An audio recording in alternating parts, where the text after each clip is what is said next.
مجلس لگی ہوئی ہے دوستوں کی، 2 3 4 گھنٹے گپیں چلیں گی، دین کی بات آئے گی تو خاموش کروا دیا جائے گا، دین کی بات نہیں کرنی۔ جب آپ کو پتا ہو کہ یہ چیز باطل ہے، یہ گمراہی ہے، یہ حرام ہے، یہ خلاف اسلام ہے، تبھی اس سے بچو گے نا۔ جب ایک نسل ایسی پیدا ہو گئی جو نہ حلال کو جانتی ہے نہ حرام کو جانتی ہے، تو امیر عمر کا یہ قول بڑا عظیم قول ہے کہ جب اسلام میں ایسی نسل تیار ہو جائے کہ جو جاہلیت کے معاملات سے ناواقف ہے، شر کے معاملات سے ناواقف ہے، تو سمجھ جاؤ کہ پھر اسلام کڑیاں کڑیاں کر کے ٹوٹنے والا ہے۔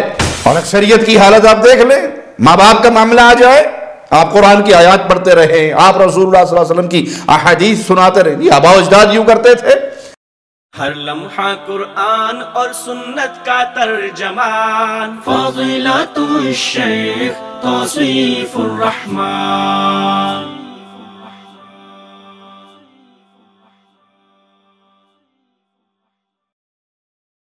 السلام علیکم ورحمۃ اللہ وبرکاتہ۔ ان الحمد للہ نحمده ونستعینه ونستغفره ونعوذ باللہ من شرور انفسنا ومن سیئات اعمالنا، من يهده اللہ فلا مضل له ومن يضلل فلا هادی له، اشہد ان لا الہ الا اللہ وحدہ لا شریک له واشہد ان محمدا عبدہ ورسولہ، اما بعد۔ انسان کی بہت بڑی کامیابی ہے اگر وہ صحیح عقیدے کو پا لیتا ہے، اور اگر انسان صحیح عقیدے کو نہیں پاتا تو یہ اس کے لیے ہلاکت و بربادی کا پیش خیمہ ہے، کیونکہ عقیدہ درست ہو تو پھر انسان جتنے بھی عمل صالح کرے گا وہ اللہ کے ہاں قبول ہوں گے۔ اگر عقائد کے میدان میں وہ شکوک و شبہات کا شکار رہا، عقیدے میں برباد رہا، تو اس کا کوئی عمل قیامت کے دن اس کے کام نہیں آنے والا۔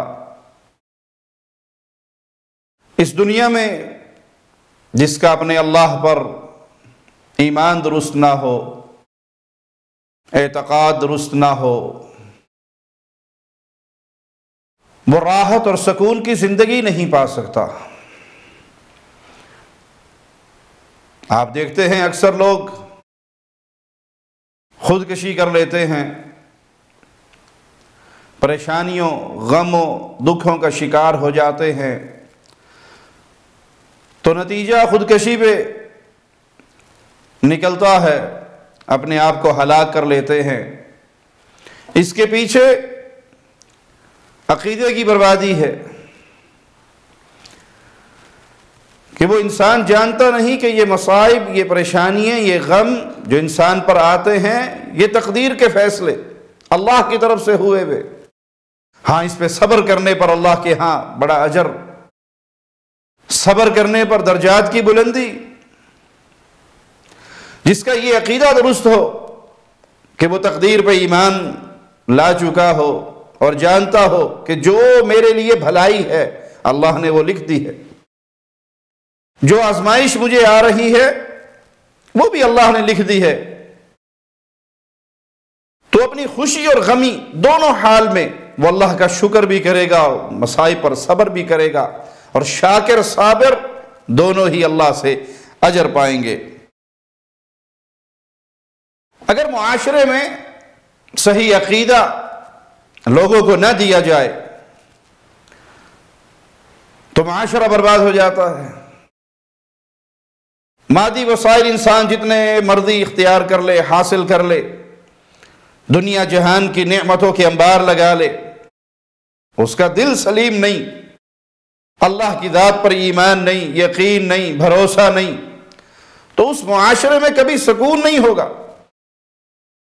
نہیں یقین تو آپ یہ کفار کا معاشرہ دیکھ لیجئے، دنیا کی کون سی نعمت نہیں ہے ان کے پاس، ہر طرح کی نعمتوں سے مالا مال ہیں، لیکن ایمان کی دولت سے محروم ہے۔ خودکشیاں وہاں پر کتنی زیادہ ہیں، کیونکہ اللہ پر ایمان نہیں تو صبر کہاں سے آئے؟ صبر تو آئے گا جب یہ ہو کہ میرے خالق و مالک نے میرے لیے یہی فیصلہ فرمایا، رضیت باللہ ربا وبالاسلام دینا وبمحمد نبی صلی اللہ علیہ وسلم۔ ایمان کی لذت اور حلاوت دل میں ہوگی، تبھی زبان سے صبر کے جملے نکلیں گے، تبھی وہ خوشیوں میں اللہ کا شکر ادا کرے گا۔ تو پیارے بھائی، عقیدے کی دولت بہت بڑی دولت ہے، اس کو پانے کے بعد پھر انسان عمل صالح کرتا ہے، اور عمل صالح یہ انسان کو اللہ کی جنت کا مہمان بنا دیتا ہے۔ آئیے مالک کا فرمان سنتے ہیں، یا ایھا الرسل کلوا من الطیبات واعملوا صالحا، اے میرے رسولو حلال چیزیں کھاؤ، پاکیزہ چیزیں کھاؤ اور نیک اعمال کرو۔ دنیا کی نعمتوں سے اسلام منع نہیں کرتا، دنیا کی نعمتیں انسان حاصل کرے حلال طریقے سے، لیکن نیک اعمال کا راستہ نہ چھوڑے، نیک اعمال کو اپنائے رکھے۔ اللہ نے اپنے انبیاء کو بھی یہ چیزیں دی، دنیا کی نعمتیں دی۔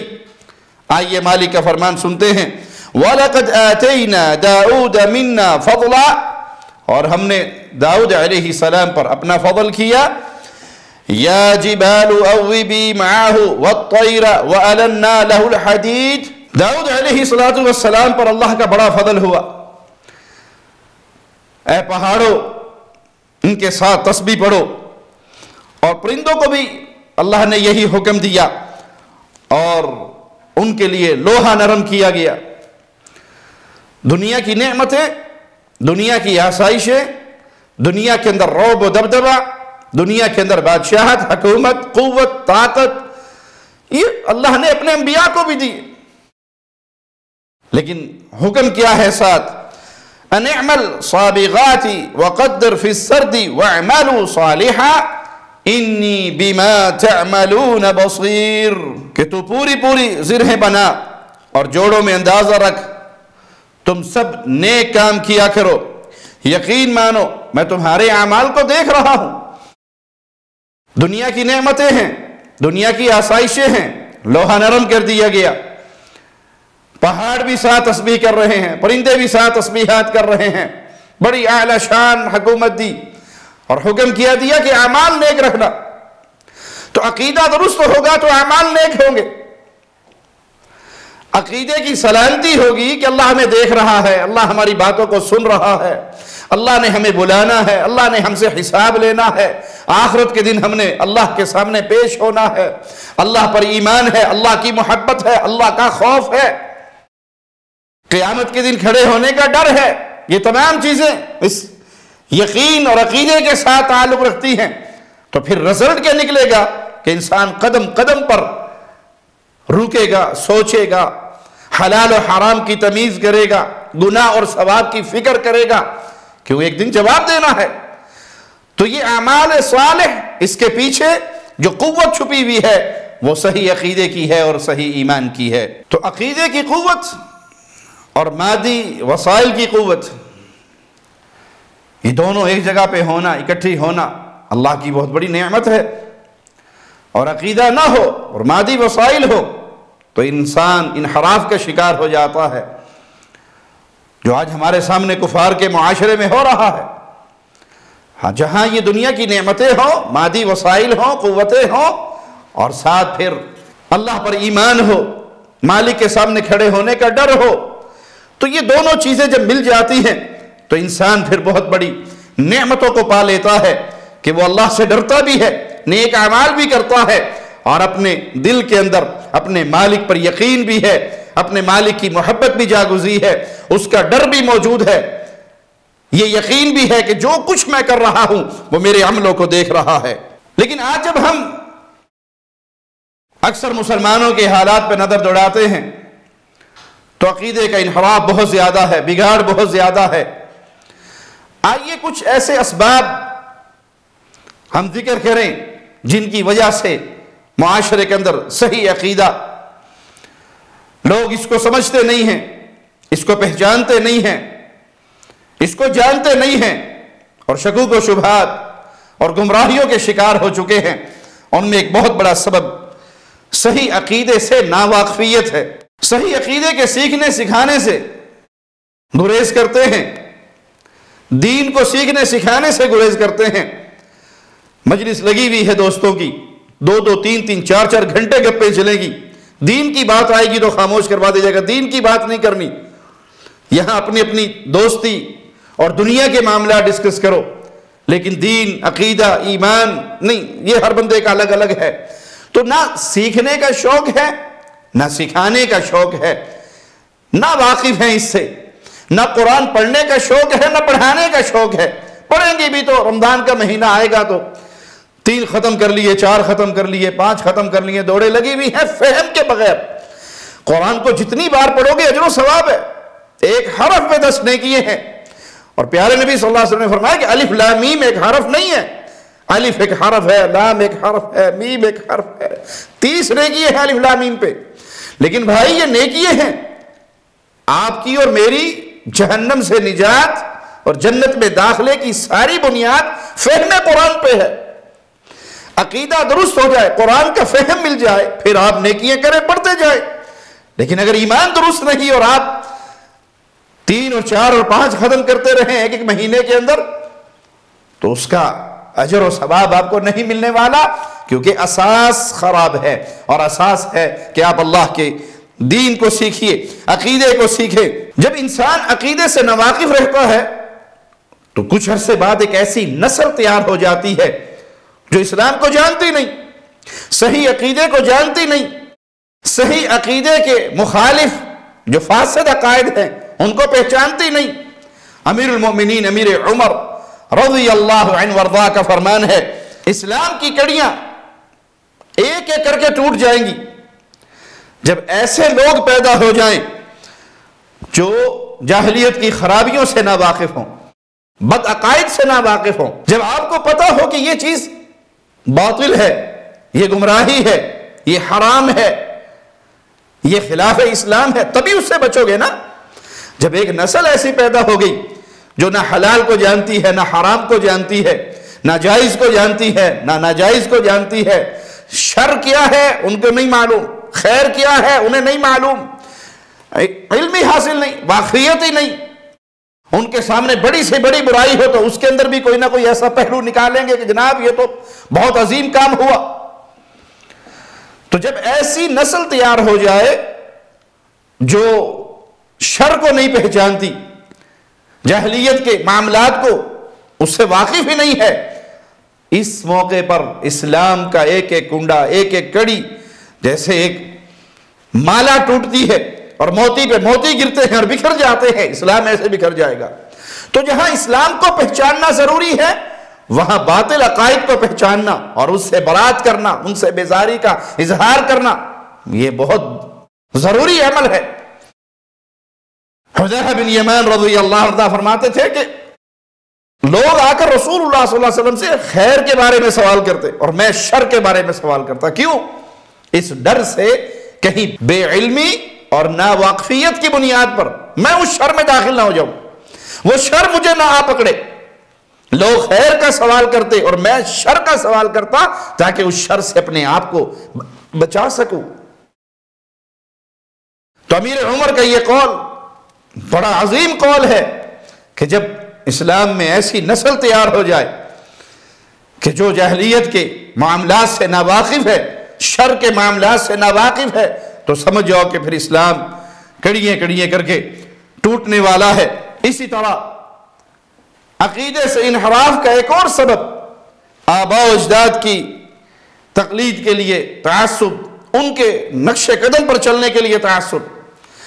ماں باپ کے ساتھ محبت اسلام نے سکھائی ہے، ماں باپ کا حق اسلام نے بیان کیا ہے، ماں باپ کی عزت اسلام نے بیان کی ہے، لیکن ایک پابندی بھی لگائی ہے کہ جب ماں باپ آپ کو، آباء و اجداد آپ کو اللہ کے حکم کے خلاف حکم کریں تب ان کی بات نہیں ماننی۔ ان کی خدمت کیجئے، ان پہ خرچ کیجئے، ان کے لیے رحمت کی باہیں کھولیے، جو کچھ ہے لگا دیجئے ان پہ۔ ماں باپ وہ خزانہ ہے کہ یہ ایک دفعہ زمین میں دفن ہو جائے تو دوبارہ نہیں نکل سکتا، یہ جب تک زمین کے اوپر ہے ان کی قدر کر لیجئے۔ لیکن اللہ کا حق چونکہ سب سے بڑا حق ہے، اگر ماں باپ اللہ کے حق کے خلاف، شریعت اسلام کے خلاف آپ سے کچھ کہیں تو پھر اس وقت ان کی بات کو نہیں ماننا۔ اور اکثریت کی حالت آپ دیکھ لیں، ماں باپ کا معاملہ آ جائے، آپ قرآن کی آیات پڑھتے رہیں، آپ رسول اللہ صلی اللہ علیہ وسلم کی احادیث سناتے رہیں، یہ آبا و اجداد یوں کرتے تھے، علم تو ہمارے نانا ابو کے گھر سے نکلتا تھا، 11ویں تو میرا دادا ابو بھی دیا کرتا تھا، کنڈے تو میری پڑنانی کیا کرتی تھی، عرسوں پر تو ہمارا سارا نانکا جایا کرتا تھا، ہمارا تو دادا ابو یہ عمل کرتا تھا، دادی اماں یہ عمل کرتی تھی۔ بھائی دادا ابو، دادی اماں، نانا ابو، نانی اماں، یہ آبا و اجداد، یہ برادری، یہ قوم دنیا کے کسی مسئلے کے لیے تو آپ کے لیے دلیل بن سکتے ہیں، دین اسلام میں دلیل وہ ہے جو عرش والے نے نازل کی۔ اتبعوا ما انزل الیکم من ربکم ولا تتبعوا من دونه اولیاء، فرما برداری اس کی کرو جو رحمان نے تمہارے اوپر اتار دی، اور وہ اترنے والی چیز کیا ہے؟ اللہ کا کلام ہے، ومثلہ معہ، اللہ کا کلام اور اس کی مثل حدیث رسول، اس کی فرما برداری ہوگی۔ اگر دادا دادی کی، نانا نانی کی، قوم برادری کی، آبا و اجداد کی کوئی بات غلط ہوگی تو تعصب کر کے قرآن و حدیث کی بات کو نہیں ٹھکرایا جائے گا، بلکہ قوم برادری، آبا و اجداد، ان کی بات کو چھوڑ دیا جائے گا۔ لیکن ایسے کرنے والے آپ کو آٹے میں نمک ملیں گے۔ آئیے اس منظر کو کلام الہی سے سنتے ہیں۔ وَإِذَا قِيلَ لَهُمُ اتَّبِعُوا مَا أَنزَلَ اللَّهُ، جب ان سے یہ کہا جاتا ہے کہ تم فرما برداری کرو جو اللہ مالک نے نازل کی، قَالُوا بَلْ نَتَّبِعُ مَا أَلْفَيْنَا عَلَيْهِ آبَاءَنَا، تو جواب میں کیا کہتے ہیں کہ نہیں، ہم تو وہ کریں گے جو ہمارے آبا و اجداد نے کیا۔ أَوَلَوْ كَانَ آبَاؤُهُمْ لَا يَعْقِلُونَ شَيْئًا وَلَا يَهْتَدُونَ، قرآن کتنا پیارا انداز اپناتا ہے سمجھانے کے لیے انسانیت کو کہ اگر تمہارے آبا و اجداد بے عقل اور بے ہدایتیں تھے، تم بھی بے عقل اور بے ہدایتیں رہو گے۔ ان کی عقلوں میں اگر یہ بات نہیں آئی تو تم اپنی عقل کے دروازے اس لیے بند کر لو گے کہ دادا ابو کو علم نہیں تھا، نانا ابو کو علم نہیں تھا، وہ اگر جاہل تھے، بے علم تھے، بے ہدایتیں تھے، تو تم ان کی اندھی تقلید کے اندر، تعصب کے اندر آ کر اس بات کو چھوڑ دو گے۔ سمجھانے کے لیے میں ایک مثال دیتا ہوں، اور شیطان نے ایسا اس عمل کو مزین کر رکھا ہے، آبا و اجداد کی پیروی کے اندر تعصب، ان کی فرما برداری میں تعصب، کہ شریعت کی بات چھوڑ دی جائے گی، قوم، قبیلے، برادری، آبا و اجداد کے راستے کو نہیں چھوڑا جائے گا۔ میں مثال دے کے سمجھاتا ہوں۔ شیطان نے یہ عمل مزین کیا صرف دین کے مسئلے پر، دنیا پہ نہیں۔ دین کی بات کوئی بھی لے آؤ کہ بھائی یہ قبروں پہ سجدے حرام ہیں، آپ سعودیہ سے آگے آپ کو پتہ لگ گیا، آپ وہابیوں کے پاس بیٹھنے لگے، آپ یہ فتوے دینے لگے، ہمارے دادا ابو کو نہیں پتا تھا، ہمارے بزرگوں کو نہیں پتا تھا، ہمارے بڑوں کو نہیں پتا تھا۔ دین کا کوئی بھی معاملہ ہو، بھئی یہ شادی کا موقع ہے، یہ گانے باجے، یہ ڈھول، یہ رسمیں، یہ جہیز، یہ اپٹن، یہ مہدییں، یہ لڑکیوں لڑکوں کا مخلوط رقص، یہ بے حیائی کے ارکان، اسلام میں اس کا کوئی وجود نہیں ہے، حرام ہے یہ سب چیزیں۔ آپ کو پتہ ہے، ہمارے تو نسل در نسل یہ معاملہ چلا آ رہا ہے، آپ کو پتہ لگ گیا، ہمارے بڑوں کو نہیں پتا تھا۔ ہر دین کے معاملے پر بڑے سامنے کھڑے ہوں گے۔ اور دنیا کا معاملہ، مثال دیتا ہوں آپ کو، کوئی موچی اپنے بیٹے کو پڑھا لکھا کر ڈاکٹر بنا دے، اور وہ ڈاکٹر صاحب کلینک کھول لیں، روڈ کی سائڈ پہ ان کا کلینک ہے، اور اس سائڈ پر باپ کی جوتیوں کی دکان ہے، موچی ہے، پالش کر رہا ہے، جوتیاں سلائی کر رہا ہے۔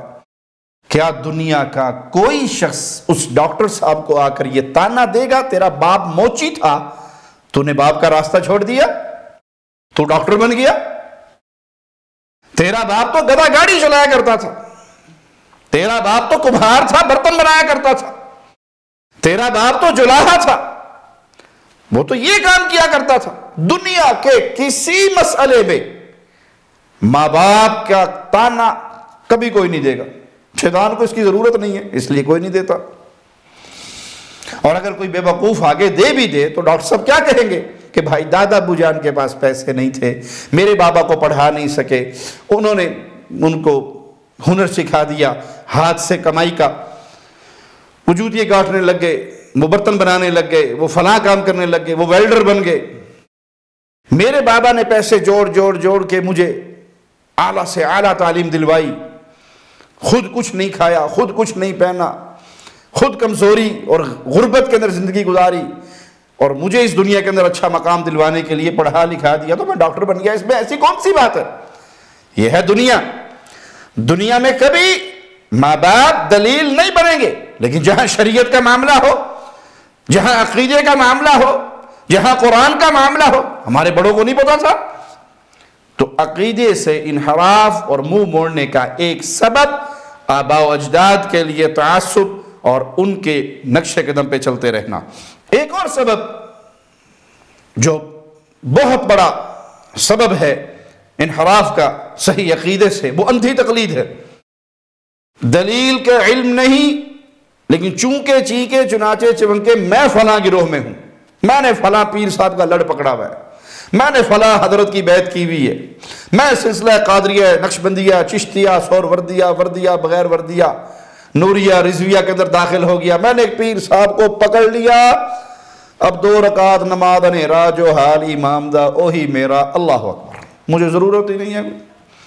بھائی یہ قرآن میں یوں ہے، یہ آپ کے مطلب کی آیت ہوگی، ہمارے مطلب کی نہیں۔ بھائی حدیث میں یوں ہے، یہ تمہارے مذہب کی حدیث ہوگی، ہمارے مذہب کی نہیں۔ اندھی تقلید یہ اتنا بڑا سبب ہے ہلاکت و بربادی کا کہ لوگ اچھے بھلے اس دلدل میں گرتے گرتے عقیدے کی خرابیوں میں مبتلا ہوئے۔ قانون تراش لیے انہوں نے کہ اگر قرآن کی آیت ہمارے امام صاحب کے قول کے خلاف آئے گی، تعویل کریں گے، نہ کر سکے تو منسوخ کہہ دیں گے۔ حدیث رسول ہمارے امام کے قول کے خلاف آئے گی، کوئی نہ کوئی جگاڑ لگانے کی کوشش کریں گے، جگاڑ نہ لگا تو انکار کر دیں گے۔ صحابی کا عمل ہمارے امام کے قول کے خلاف، تو اصل کیا ہوا؟ ایمان، نہ قرآن اصل، نہ حدیث رسول اصل، نہ صحابی کا فہم اصل، امام اصل ہوا۔ یہ کہاں سے آیا فہم؟ یہ ہے اندھی تقلید۔ خود بدلتے نہیں، قرآن کو بدل دیتے ہیں، اندھی تقلید میں آ کر جانتے بوجھتے کہ یہ معاملہ یوں ہے، بس ہمارے گروہ کے خلاف ہے، ہماری پارٹی کے خلاف ہے، ہماری جماعت کے خلاف ہے۔ بھائی مسلمان کی صرف ایک جماعت ہے، اور وہ محمد الرسول اللہ صلی اللہ علیہ وسلم کی جماعت، وہ حزب اللہ ہے۔ حزب اللہ کا کام کیا ہوتا ہے کہ جو قرآن سے مل جائے، جو حدیث سے مل جائے، اس کو اپنے سینے سے لگا لیں، عزت سب کی کریں، احترام سب کا کریں، گستاخی کسی کی کرنی جائز نہیں ہے، زبان درازی کسی پہ کرنی جائز نہیں ہے، لیکن بات وہ ماننی ہے جو دلیل کے ساتھ۔ دلیل کس چیز کا نام ہے؟ قرآن میں یہ ہے، حدیث میں یہ ہے، یہ دلیل ہے۔ تو عقیدے سے انحراف کا ایک اور بہت بڑا سبب وہ اندھی تقلید ہے کہ دلیل کی معرفت کے بغیر تعصب کے اندر فلاں فلاں فلاں فلاں کے پیچھے چلتے ہوئے آنکھیں بند کر کے دوڑ لگانا، یہ انسان کو سیدھے راستے سے، صحیح عقیدے سے ہٹا کر گمراہی کا شکار کروا دیتا ہے۔ اس عمل سے بچیے، مسلمان بنیے۔ سب سے پہلے سوال کریں تو پوچھئے قرآن حکیم کی کون سی آیت ہے، رسول اللہ صلی اللہ علیہ وسلم کی کون سی حدیث ہے، صحابہ کے فہم میں سے کس نے یہ قرآن اور حدیث سے یہ فہم اخذ کیا ہے۔ جب فہم صحابہ کو ہم اپنے لیے حجت مان لیں کہ قرآن اور حدیث کو ویسے سمجھنا ہے جیسے صحابہ نے سمجھا، ہم انشاءاللہ حبل اللہ کو پکڑ چکے ہیں، ہمیں کوئی گمراہ نہیں کر سکے گا۔ عقیدے سے انحراف کا ایک اور بڑا سبب اولیاء و صالحین کی شان میں غلو کرنا اور ان کو ان کے مقام و مرتبہ سے بلند کر دینا، اور وہ اس طرح کہ ان کو ان امور کے اندر ان کی قدرتوں کو تسلیم کر لینا جو خاص ہے کہ اللہ کے ساتھ تعلق رکھتے ہیں۔ دعائیں سننا ہر وقت، ہر جگہ سے، ہر کسی کی، ہر زبان میں، بغیر زبان والا، دل کے اندر آنے والی تمناؤں کو سننے والا اور اس کو عطا کرنے والا صرف ایک اللہ ہے۔ اللہ کو جہاں مرضی پکار لو، سمندروں میں پکار لو، صحراؤں میں پکار لو، مسجدوں میں پکار لو، اپنے بستروں پہ لیٹے ہوئے پکار لو، تلواروں کے سائے کے نیچے پکار لو، جہاں پکارو گے اذا سالک عبادی عنی فانی قریب، وہ اللہ قریب ہے۔ اجیب دعوت الداعی اذا دعان، پکارنے والا پکارتا ہے تو مولا ہی ہے جو اس کی پکاروں کو سنتا، اس کی تمناؤں کو پورا کرتا ہے۔ اور اگر یہی معاملہ کسی پیر فقیر بزرگ حضرت شیخ مرشد فرشتے نبی کے ساتھ کر لیا جائے کہ جہاں کھڑے ہو پکارو یا رسول اللہ، جہاں کھڑے ہو پکارو نعرہ حیدری یا علی مدد. تو آپ نے پکار کے اندر جو عبادت تھی، الدعاء هو العبادہ، پکار عبادت ہے، اس میں آپ نے غیر اللہ کو شریک کر لیا، صالحین کو اولیاء کو اس مقام پر فائز کر دیا جو مقام ان کا تھا نہیں. آپ کا عقیدہ برباد ہو گیا.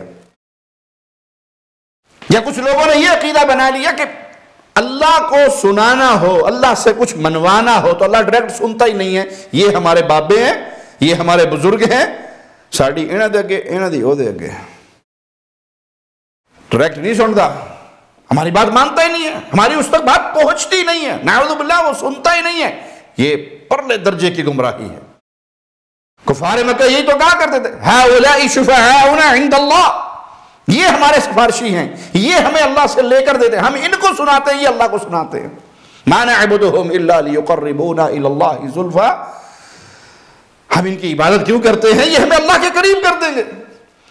تو یہ عقیدے کے انحراف میں ایک بہت بڑا سبب ہے کہ صالحین کو، اولیاء کو اللہ اور اپنے درمیان ایک ایسا مقام دے دیں کہ اللہ نہیں سنے گا، اللہ نہیں دے گا، اللہ تک ہماری بات پہنچ ہی نہیں سکتی سوائے ان واسطوں کے. تو آپ دین حنیف سے اور سیدھے راستے سے ہٹ گئے اور گمراہ ہو گئے. اور یہاں سے معاملہ پھر بڑھتے بڑھتے ان بزرگوں کی، ان اولیاء کی عبادت کا معاملہ شروع ہو جاتا ہے. پھر یہ نہیں کہ پیر جی آپ اللہ سے لے کر دے، پھر ڈائریکٹ کہا جاتا ہے معین الدین چشتی دلوں کے حال جاننے والے بابا، آپ ہمارے حال کو بدل دیں، آپ شفا دے دیں. پھر وہاں پہ ان بزرگوں کے لیے سجدے، ان بزرگوں کو راضی کرنے کے لیے طواف، ان بزرگوں کو راضی کرنے کے لیے ذبح، ان بزرگوں کو راضی کرنے کے لیے چادروں کے، پھولوں کے، گلاب کے نذرانے دیے جاتے ہیں، ان کی عبادت شروع ہو جاتی ہے. یہ وہ ماجرا ہے جو انسان کو صحیح عقیدے سے ہٹا کر شرک کی دلدلوں کے اندر پھینک دیتا ہے. اور شیطان نے یہاں پر ویسے ہی گمراہ کیا اس امت کو جیسے سابقہ امتوں کو گمراہ کیا تھا. قوم نوح ایسے ہی گمراہ ہوئی تھی. آئیے قرآن حکیم کا یہ اعلان سنیے، لا تذرن آلہتکم ولا تذرن ودا ولا سواعا ولا یغوث ویعوق ونسرا. نوح علیہ السلام کی دعوت کے جواب میں اہل شرک نے کیا کہا؟ اپنے الہوں کو نہ چھوڑنا، اپنے پنجتن پاک کو نہ چھوڑنا، نہ ود کو، نہ سوا کو، نہ یغوث کو، نہ یعوق کو، نہ نسر کو، اپنے بزرگوں کو نہ چھوڑنا. لا تذرن آلہتکم، یہ تمہارا الہ ہے، ان الہوں کو نہ چھوڑنا. پھر ایک ایک کا نام لے کر گنتی کروائی، ان کو نہ چھوڑنا. ان کی پوجا ہونے لگ گئی. آج یہی کچھ مزارات پہ ہے، یہی کچھ درباروں پہ ہے، یہی پوجا صالحین، اولیاء اور ملائکہ حتیٰ کہ جنات کی جاتی ہے. یہ وہ سبب ہے کہ انسان صحیح راستے سے ہٹ گیا. ان اولیاء کی شان میں بلندی کرتے کرتے، ان کو مقام دیتے دیتے نبیوں کو اللہ بنا دیا، اماموں کو نبی بنا دیا. نبی کو کہنے لگے کہ نہیں جی وہی جو مستوی رشدہ خدا ہو کر اتر پڑا مدینے میں مصطفیٰ ہو کر. نبی کو وہ شان دی جو اللہ کی تھی، اور امام پیر فقیر بابے کو وہ شان دی جو رسول اللہ کی تھی کہ رسول اللہ جو فرما دیں وہ ماننا پڑتا ہے، سر جھکانا ہے. یہ قرآن کا حکم ہے. اب کیا جی بزرگوں نے فرما دیا بس، امام صاحب نے کہہ دیا بس، ہمارے حضرت جو فرما دے، ہمارے کان بند، آنکھیں بند، اندھے گنگے بہرے ہو کر ہم بزرگوں کے پیچھے چلتے ہیں. یہ تو مقام محمد تھا صلی اللہ علیہ وسلم کے جو فرما دے ان سے دلیل کا سوال نہیں ہوگا، ان کا فرما دینا دلیل ہے. صحیح عقیدے سے انحراف کا ایک سبب کائنات میں اللہ تعالیٰ کی نشانیوں پہ غور نہ کرنا، قرآن حکیم کی آیات پہ تدبر نہ کرنا، اور اس مادی دنیا کو ہی سب کچھ سمجھنا، اور یہ سمجھنا کہ انسان یہاں جو کچھ کر رہا ہے، کما رہا ہے، بنا رہا ہے، ایجادات ہے، یہ سب انسانی عقل ہے، سب کچھ یہی مادہ ہے، یہ صرف انسانی عقل کا کمال ہے. اور یہ نہ سوچے کہ اس کائنات کو بنانے والا کون ہے، انسان کو پیدا کرنے والا کون ہے، بلکہ وہ صرف اپنی نظر مادی دنیا تک رکھے، انسانی عقل تک رکھے اور اسی کی تعظیم کرے. تو اس سے پہلے یہ ماجرا قارون بھی کر چکا ہے. کلام الہی کو سنیے. قال انما اوتیتہ علی علم عندی. قارون نے کہا یہ سب کچھ مجھے میری سمجھ کی بنا پر دیا گیا. میرا علم، میری عقل، میرا ادراک، میری کوشش، میری فہم، فراست، سوچ، یہ اس کا نتیجہ ہے جو کچھ مجھے ملا ہے. یہ میرا اپنا کمال ہے، میری سمجھ بوجھ کا کمال ہے. یہ نہیں کہ وہ اللہ کی نشانیوں پہ غور کرے کہ اس پوری کائنات کو اللہ نے پیدا کیا. اس کائنات میں جو کچھ ہے جس کے ذریعے تم مزید تخلیقات کر رہے ہو، ان تمام چیزوں کو پیدا کرنے والا بھی اللہ ہے، اور تمہیں پیدا کرنے والا بھی اللہ ہے، تمہیں عقل دینے والا بھی اللہ ہے، تمہیں یہ فہم دینے والا بھی اللہ ہے کہ اس کے ذریعے یہ کرو. انسان کو عقل بھی اللہ کی طرف سے عطا ہوئی ہے. جس طرح انسان کہتا ہے ھذا لی، اس کا تو میں حقدار تھا. انما اوتیتہ علی علم، یہ تو محض اپنے علم کی وجہ سے دیا گیا ہوں. اللہ کا کوئی کمال نہیں، اللہ کا کوئی فضل نہیں. تو یہ انسان سیدھے راستے سے بھٹک جاتا ہے اگر وہ کائنات میں خالق و مالک کی نشانیوں پہ غور نہ کرے، قرآن حکیم کی آیات پہ غور و فکر نہ کرے، اور اصل حقیقت کو نہ پہچانے. اللہ مالک کی ذات کے بارے میں اس کے دل میں کوئی سوچ فکر نہ ہو کہ ساری کائنات کو بنانے والا، اس کائنات میں یہ خصوصیات رکھنے والا، اور انسان کو عقل دے کر یہ فہم دینے والا، اس انتاج اور یہ جو کچھ بنا رہا ہے وہاں تک انسان کو پہنچانے والا، یہ سب اللہ ہے. آئیے مالک کا فرمان سنتے ہیں. واللہ خلقکم وما تعملون. تمہیں اور تمہاری بنائی ہوئی چیزوں کو پیدا کرنے والا کون ہے؟ اللہ. کوئی انسان کچھ بھی بنا لے، جس چیز سے وہ جو بنا رہا ہے، وہ دھات، وہ چیز، وہ مادہ کس نے پیدا کیا؟ اللہ نے. بنانے والا انسان ہے تو انسان کو کس نے پیدا کیا؟ اللہ نے. تم ترقیوں میں جہاں تک پہنچ جاؤ، اینڈ کیا نکلے گا؟ یہ اللہ کا کمال ہے، یہ اللہ کی عطا ہے، یہ اللہ نے پیدا کیا. وہ چیز بھی اللہ نے پیدا کی.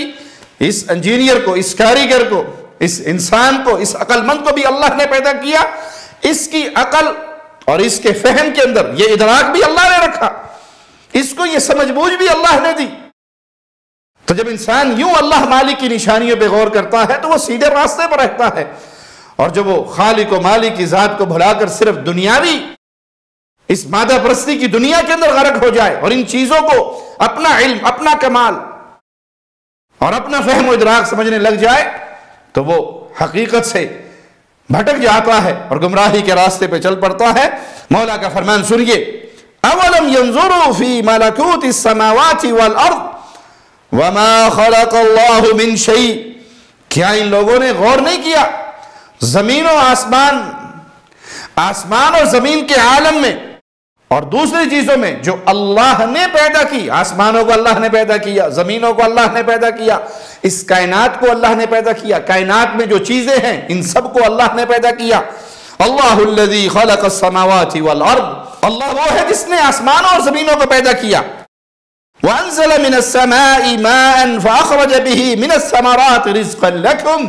پھر آسمان سے بارش برسائی، پانی برسایا، اور اس سے تمہارے لیے رزق، پھلوں میں سے رزق پیدا فرمایا. وَسَخَّرَ لَكُمُ الْفُلْكَ لِتَجْرِيَ فِي الْبَحْرِ بِأَمْرِهِ وَسَخَّرَ لَكُمُ الْأَنْهَارِ. کشتیوں کو تمہارے بس میں کر دیا کہ دریاؤں میں اس کے حکم سے چلے پھرے. اسی نے ندییں اور نہریں تمہارے اختیار میں کر دی. وَسَخَّرَ لَكُمُ الشَّمْسَ وَالْقَمَرَ دَائِبَيْنِ وَسَخَّرَ لَكُمُ اللَّيْلَ وَالنَّهَارِ.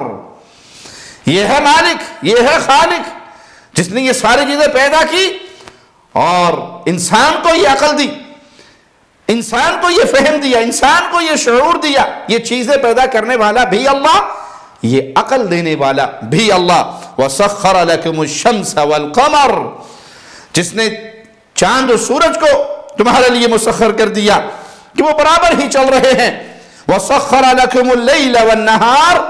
اور دن اور رات کو بھی تمہارے کام میں اس خالق و مالک نے لگا رکھا ہے. وَآتَاكُم مِّن كُلِّ مَا سَأَلْتُمُوهُ. سب کچھ جو کچھ تم مانگتے ہو اللہ سے وہ تمہیں اللہ نے عطا کر دیا. کل چیزیں جو کچھ تم سوال کرتے ہو وہ تمہیں عطا کرنے والا اللہ ہے. وَإِن تَعُدُّوا نِعْمَةَ اللَّهِ لَا تُحْصُوهَا. اللہ کی نعمتوں کو گننے کے لیے بیٹھ جاؤ تو تم گنتی نہیں کر سکتے, اللہ کی نعمتوں کا احصاء نہیں کر سکتے. ان الانسان لظلوم کفار. یقیناً انسان بہت بڑا بے انصاف اور ناشکرا ہے. تو اس کائنات میں جو کچھ تخلیق ہو رہا ہے, جو کچھ انسان بنا رہا ہے, صرف مادی دنیا پہ نظر نہ دوڑائیں, اصل خالق اور مالک کو یاد رکھیں. اس عقیدے کی اصلاح کرتے رہیں کہ میرا خالق بھی اللہ ہے, کائنات کی ہر چیز کا خالق اللہ ہے, مجھے یہ فہم یہ عقل دینے والا بھی اللہ ہے.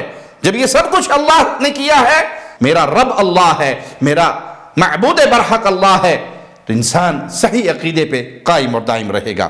ایک اور سبب گھرانوں کے اندر بچوں کی تربیت کے معاملے کے اندر صحیح رہنمائی کا فقدان کا ہونا, یہ ایک بہت بڑا سبب ہے. وگرنہ پیدا ہونے والا تو مسلمان ہی پیدا ہوتا ہے. رسول اللہ صلی اللہ علیہ وسلم کا فرمان ہے صحیح بخاری اور صحیح مسلم میں, کل مولود یولد علی الفطرہ, ہر پیدا ہونے والا فطرت سلیم یعنی مسلمان پیدا ہوتا ہے. فَأَبَوَاهُ يُهَوِّدَانِهِ أَوْ يُنَصِّرَانِهِ أَوْ يُمَجِّسَانِهِ. اس کے ماں باپ ہیں, اسے یہودی بنا دیں, نصرانی بنا دیں, مجوسی بنا دیں, آتش پرست بنا دیں, جدھر بھی لے جائیں یہ ماں باپ لے کے جا رہے ہیں. حقیقت میں جب وہ پیدا ہوا تھا وہ مسلمان پیدا ہوا تھا. اسی لیے کفار کے وہ بچے جو بلوغت سے پہلے فوت ہو جائیں وہ اللہ کی جنت میں جائیں گے, مسلمان پیدا ہوئے. تو اگر گھر کے اندر تربیت کا نظام ہو, تعلیم کا نظام ہو, ان کو خالق و مالک کا تعارف کروایا جائے, ان کا دل اللہ کے ساتھ جوڑا جائے, دین کے ساتھ جوڑا جائے, علم کے ساتھ جوڑا جائے, قرآن اور حدیث کے ساتھ جوڑا جائے, تو نتیجہ کیا نکلے گا؟ وہ اسی عقیدے پر, صحیح عقیدے پہ پروان چڑھیں گے. اور جب یہ معاملہ ختم ہو جائے, مسلمان ماں باپ بھی اپنے بچوں کو ٹائم نہ دیں, ان کی تربیت کے لیے انہیں ٹیلی ویژن کے حوالے کر دیں, میڈیا کے حوالے کر دیں, موبائل کے حوالے کر دیں, خادماؤں کے حوالے کر دیں, نتیجہ کیا نکلے گا؟ جیسا تربیت کرنے والا ہوگا ویسی ہی تربیت ہوگی, اسی راستے پر چلیں گے. جو کچھ آپ دے کر اپنی جان چھڑا رہے ہیں کہ میں اپنا ٹائم اپنی مرضی سے گزار لوں, تو بربادی کے علاوہ کچھ نہیں ملے گا. ایک اور سبب صحیح عقیدے سے انحراف کا, وہ نظام تعلیم. پڑھایا کیا جا رہا ہے, بچوں کے ذہنوں میں ڈالا کیا جا رہا ہے, اور میڈیا ان کو کیا دکھا رہا ہے. اکثر حالات کیا ہیں کہ ابتدا سے جس بچے کو دین کا فہم دینا تھا, اسے دین کی الف با بھی نہیں پڑھائی جاتی, اسے دنیا کے معاملات کے اندر, دنیاوی علوم کے اندر ابتدا سے ہی ایسا مگن کیا جاتا ہے کہ نہ اسے عقیدہ توحید, نہ اسے کتاب و سنت, نہ اسے پیارے نبی صلی اللہ علیہ وسلم کی محبت, یہ کوئی چیزیں نہیں ہیں. ابتدا سے اس کو دنیاوی علوم میں ایسا مگن کیا کہ وہ جب میٹرک ایف اے کر کے فارغ ہوتا ہے تو وہ پھر بیچارہ وضو کے طریقے پوچھتے ہوئے شرما رہا ہوتا ہے. تو نصاب تعلیم ایسا ہو جس میں ابتدا سے اس بچے کو مسلمان بھی رکھا جائے اور ڈاکٹر انجینئر بھی بنایا جائے, دنیاوی فنون سارے دیے جائیں, لیکن اس کو مسلمان صحیح العقیدہ بنانے کی ابتدائی تعلیم اس کو ابتدا سے ہی دی جائے. قرآن حکیم ابتدا سے ہی ترجمے سے پڑھایا جائے, قرآن حکیم پڑھے, اس کا ترجمہ پڑھے, تفسیر پڑھے, پیارے نبی صلی اللہ علیہ وسلم کی احادیث, پیارے نبی صلی اللہ علیہ وسلم کی سیرت, پیارے نبی صلی اللہ علیہ وسلم کی صحابہ کی سیرت, یہ ابتدا سے. اس کے ساتھ ساتھ آپ انگلش پڑھائیں, آپ اس کو دنیاوی علوم سکھائیں, فنون سکھائیں, لیکن پہلے مسلمان بنائیں, پھر اس کو دنیا کا جتنا بڑا ماہر بنانا چاہتے ہیں جس میدان میں, اس میدان میں لے جائیں. وہ جہاں بھی کھڑا ہوگا مسلمان ہوگا, اس کا عقیدہ صحیح ہوگا. اور میڈیا جو چیز پیش کر رہا ہے اس پہ نظر رکھیے. آپ ماں باپ ہیں, آپ خاندان کے سربراہ ہیں, آپ اپنے بچوں کو میڈیا کے حوالے کر کے لیپ ٹاپ دے کر, انٹرنیٹ دے کر, مطمئن ہو کر سائٹ پہ بیٹھ کے بچہ آن لائن پڑھائی کر رہا ہے. آپ کو کیا پتا وہ آن لائن پڑھائی کر رہا ہے یا فلمیں سن رہا ہے؟ وہ اس پڑھائی کے نام پر بے حیائی اور بے غیرتی کے پروگراموں میں ڈوب چکا ہے. تو نظر رکھیے, چیک کیجئے, تاکہ آپ کے بچے صحیح العقیدہ رہیں، ان کا ذہن کوئی ملحد خراب نہ کر سکے، کوئی منکر حدیث خراب نہ کر سکے، کوئی صحابہ کا دشمن خراب نہ کر سکے، کوئی قرآن حکیم کا دشمن خراب نہ کر سکے، وہ مسلمان بھی رہیں اور دنیا کے فنون سیکھ کر اس دنیا کے اندر کارآمد انسان بھی بنے، اور مسلمان ہی دنیا کا سب سے کارآمد اور سب سے بہترین انسان ہے، جس نے اپنے خالق کو پہچان لیا اس نے سب چیزوں کو پہچان لیا، اور جو خالق سے بے خبر رہا وہ مخلوق کے معاملات کو جتنا مرضی سمجھ جائے، اس نے مقصد حیات کو بھلا دیا۔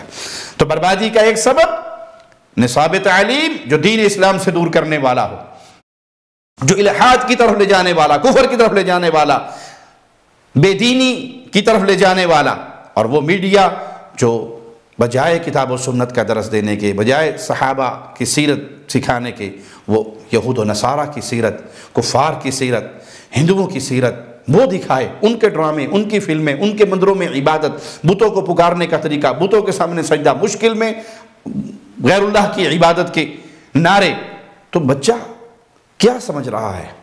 وہ صرف تفریحی پروگرام نہیں دیکھ رہا، وہ ان کا مذہب، ان کا عقیدہ، ان کی سوچ کو اپنے دل و دماغ میں اتار رہا ہے۔ تو سوال پیدا ہوتا ہے کہ اس انحراف سے بچنے کا طریقہ کار کیا ہے؟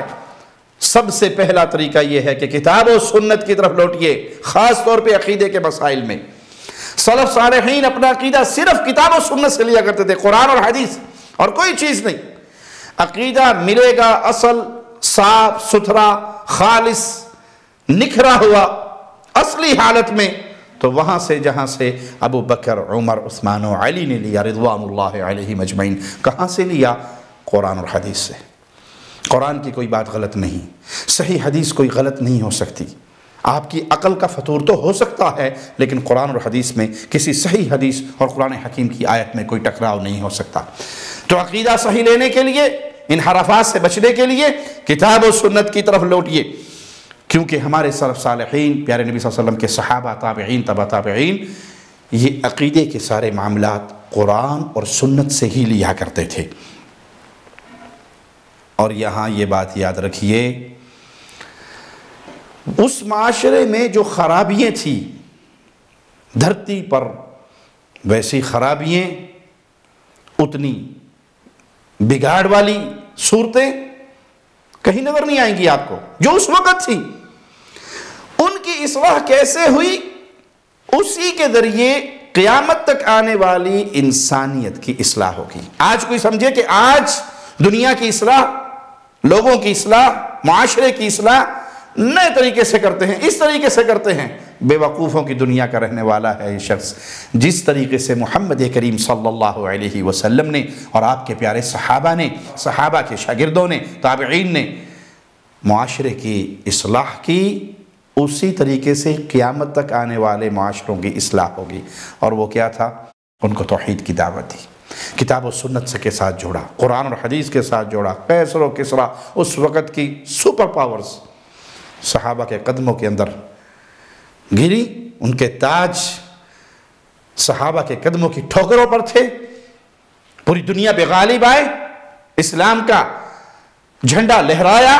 امیر معاویہ رضی اللہ عنہ وارضاہ کے دور میں 64 لاکھ مربع میل قرۂ ارض پہ اسلام کا جھنڈا لہرایا۔ کیسے اصلاح ہوئی؟ کتاب و سنت کی دعوت، قرآن اور حدیث کی دعوت، ایک اللہ کی وحدانیت کی دعوت، عقیدے کی اصلاح کی دعوت۔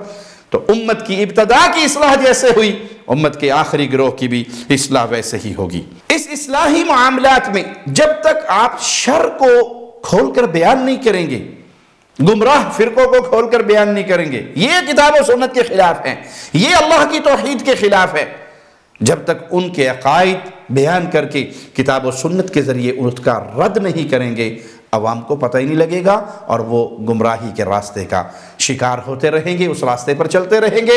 تو جہاں کتاب و سنت کی دعوت پیش کیجئے، کتاب و سنت کے مخالفین کے شبہات کو بیان کر کے، ان کے عقائد کو بیان کر کے، کتاب و سنت کی مخالفت کرنے والے معاملات کو بیان کر کے احسن انداز میں اس کا رد کیجئے، تاکہ معاشرے کے اندر خیر اور برکات اور بھلائی پھیلتی رہے۔ اسی طرح مختلف تعلیمی مراحل میں سلف صالحین کا منہج سکھائیے، صحابہ کا منہج سکھائیے، تابعین کا منہج سکھائیے، اور جو گمراہ فرقے پیدا ہوئے ابتدا سے لے کر آج تک، صوفیوں کا گروہ آیا، ماتریدیوں کا گروہ آیا، اشاعرہ کا آیا، ان کی غلطیوں کو بیان کرو۔ جہمیہ کا گروہ آیا، جتنے گمراہ فرقے آئے، رافضہ کا فتنہ اور شر پھیلا، اس کو بیان کیجئے، اس لیے کہ آپ کی آنے والی نسلیں اس گمراہی سے بچ سکیں۔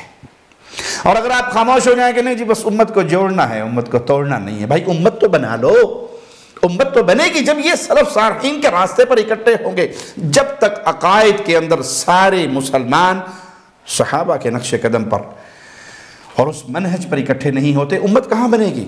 ایک کہتا ہے اللہ کو سجدہ کرنا چاہیے، دوسرا کہتا ہے پیر کو بھی سجدہ کرنا چاہیے، یہ دونوں کیسے ایک امت بن گئے؟ ایک کہتا ہے یا اللہ مدد حق ہے، دوسرا کہتا ہے یا علی مدد، یا اللہ مدد سے بھی بڑا نعرہ ہے۔ علی تو وہاں پہنچ جاتے ہیں جہاں نعوذ باللہ اللہ بھی نہیں پہنچتا، اللہ تو اپنے نبی کے دانت بچانے کے لیے نہیں آیا۔ میں نے کہا پھر مدد کس سے مانگے؟ کہنے لگے اللہ جل تعالی و سبحانہ سے، اللہ بھی یہ مدد کرتا ہے۔ میں نے کہا بے غیرت ملا، جو اللہ اپنے نبی کے دانت بچانے نہیں آیا وہ تیری مدد کرنے کہاں سے آیا؟ اِنَّا لِلَّهِ وَإِنَّا إِلَيْهِ راجعون۔ اور آپ چلے ہیں ان کے اندر امت کو جوڑ پیدا کرنے کے لیے۔ بھائی یہ اللہ کے گستاخ ہیں، یہ قرآن کی آیات کے گستاخ ہیں، یہ صحابہ کے گستاخ ہیں، یہ امہات المومنین کے گستاخ ہیں، یہ امت نہیں ہے، یہ گمراہ ہے، یہ اسلام دشمن ہیں۔ تو آپ پہلے امت بنائیے، امت بنیں گے توحید کی دعوت سے، شر کا رد کیجئے، خیر کو بیان کیجئے، امت بنائیے۔ امت بنانے کے بعد پھر امت کو جوڑنے کی محنت کیجئے۔ امت بنائے بغیر آپ اہل شرک اور اہل توحید کو بغل گیر کر دیں، آپ ان کے جلسوں کے اندر جا کے تقریریں کریں، ان کے سٹیج کی رونق بنے، ان کے اجتماعات کی رونق بنے، اور ان کے شرکیہ نعرہ حیدری پر صبر کریں، اور آپ سمجھے کہ میں بہت بڑا لکھا ہوا ہوں اور میں نے مدینہ یونیورسٹی سے پڑھا ہے۔ بھائی پرلے درجے کی جہالت کا شکار ہو چکے ہو تم نے کہیں سے پڑھا ہو؟ جب تم یا علی مدد کے نعرے پر خاموش بیٹھتے ہو اور ان کی داد پر، ان کے کفر و شرک پر تم اچھلتے ہو، ان کے اکابرین کو جو شرک کی دعوت کے داعی ہیں ان کو سلوٹ کرتے ہو، ان کو سلام کہتے ہو، تو تم سلف صالحین کے منہج سے ہٹ کر گمراہی کے راستے پہ چل پڑے ہو۔ تمہارے پیچھے کہانی کیا ہے؟ ہم تو صرف یہی کہیں گے ربنا لا تزغ قلوبنا بعد اذ ہدیتنا وہب لنا من لدنک رحمہ انک انت الوہاب۔ اس مال اور اس دنیا کی شہرت اور اس دنیا کے اندر چند دنوں کی وقوع کے لیے اگر کوئی اپنی آخرت کو برباد کر لیتا ہے تو اللہ کی قسم اس نے بڑے خسارے کا سودا کیا ہے۔ سلف صالحین کا منہج کیا تھا؟ کتاب و سنت کو بیان کیجئے، کتاب و سنت کے مخالف اہل شرک کو بیان کیجئے، ان کے شر کو بیان کیجئے، اور امت کو ڈرائیے، امت کو بچائیے ان کے شر سے، حق کو بیان کیجئے۔ اور آپ چلے ہیں کفر اور شرک کو ایک ہی ہنڈی میں ڈال کر مسلمانوں کو دعوت کھلانے کے لیے، تو اہل ایمان کبھی تمہارے اس فتنے کا شکار نہیں ہوں گے۔ اللہ اہل ایمان کی حفاظت فرمائے۔ سب سے اہم اور آخری بات، اصلاح کا عزم لے کر اہل توحید کو کھڑا ہونا پڑے گا۔ توحید کی دعوت کو بنیادی دعوت بنانا پڑے گا۔ اپنی تمام پروگرامز کی ریڑھ کی ہڈی دعوت توحید کو بنانا پڑے گا۔ لوگوں کے ساتھ میل جول، لوگوں کے ساتھ ملنا جلنا، ان کے ساتھ ان کے پروگراموں میں شریک ہونا، اس کی اساس دعوت توحید ہوگی۔ اگر مشرک نے بلایا ہے اور وہ شرک اکبر آپ کے سامنے کر رہا ہے، وہ یا علی مدد کے نعرے آپ کے سامنے لگا رہا ہے، اور آپ وہاں پر اللہ کی توحید کے معاملے پہ خاموش ہیں، آپ پیسے کے لیے گئے ہیں، آپ شہرت کے لیے گئے ہیں، آپ وحدت امت کے چیئرمین بننے کے لیے گئے ہیں، آپ اپنی آخرت برباد کر کے آ رہے ہیں، آپ اسلام کے لیے نہیں گئے، آپ نبی کے راستے پر نہیں، آپ ابو بکر عمر عثمان و علی کے راستے پر نہیں۔ ابو بکر عمر عثمان و علی رضوان اللہ علیہ مجمعین کے راستے پر وہ ہے جس کی اساس توحید ہے، جو اس عقیدے کو بنیاد سمجھ کر، اس عقیدے کو بنیاد بنا کر اپنی دعوت کا آغاز کرتا ہے۔ یہ اس راستے پر ہے جس پر محمد الرسول اللہ صلی اللہ علیہ وسلم اپنے پیارے صحابہ کو چھوڑ کر گئے۔ کوئی مانے نہ مانے، کوئی تسلیم کرے یا نہ کرے، کوئی کوئی اس کے راستے پر اس کا ساتھی بنے یا نہ بنے، یہ توحید کا پیغام دیتا رہے اور اسی حال میں مر جائے تو اللہ کی قسم یہ کامیاب ہے۔ جیسے پیارے نبی صلی اللہ علیہ وسلم نے فرمایا تھا کہ ایک نبی ایسے بھی اٹھیں گے جن کے ساتھ ایک فرد ہوگا یا دو فرد ہوں گے یا تھوڑے سے لوگ ہوں گے، جس نے ساری زندگی توحید کی دعوت دی، ایک دو یا چار چند افراد کے علاوہ کوئی مسلمان نہیں ہوا، تو کیا کوئی کہے گا یہ نبی نعوذ باللہ ناکام ہو گئے؟ یہ کامیاب ہے۔ تو کامیابی نام اکثریت کو اپنے پیچھے لگانے کا نہیں ہے، کامیابی نام رب کے دیے ہوئے صراط مستقیم پہ چلنے کا ہے۔ اقول قولی ھذا واستغفر اللہ لی ولکم ولسائر المسلمین۔ ہر لمحہ قرآن اور سنت کا ترجمان، فضیلت الشیخ توصیف الرحمان۔